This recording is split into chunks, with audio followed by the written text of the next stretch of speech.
ulam natin ngayong gabi, simple lang, ginisang repolyo with karne. Ayan, yan lang ang ating ingredients. So, lulutuin na natin. Ganyan kaming mga OFW, nagtitipid kami para sa ating pamilya, para maraki ang perang ihahatid natin sa kanila. So, ayan, umpisa na natin guys. Nagpainit na ako dyan ng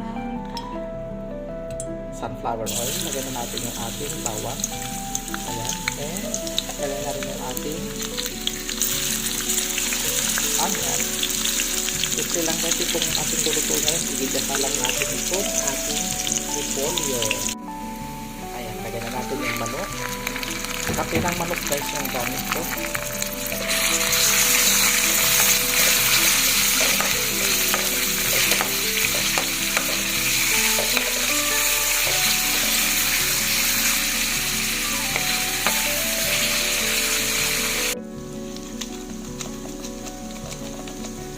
Asin.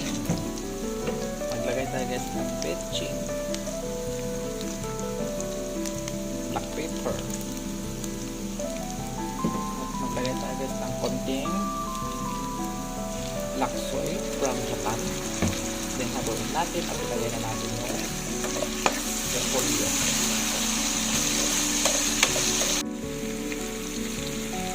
Yun guys, lagay na natin yung repolyo. Then mag-add tayo guys mamaya ng hot water para mas madaling kumulo.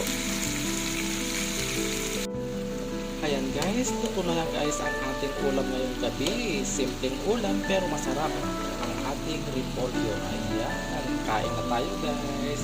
So, tikman natin muna guys. Ginisang repolyo, simpleng ulam ng mga OFW. Sarap, kain na tayo.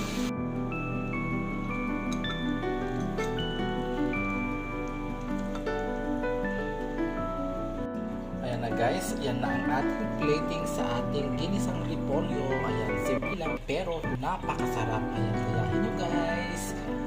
Yan ang mga madalas na ulam namin mga OFW. Ayan, konti lang ang ingredients. Okay na yan. Thank you for watching.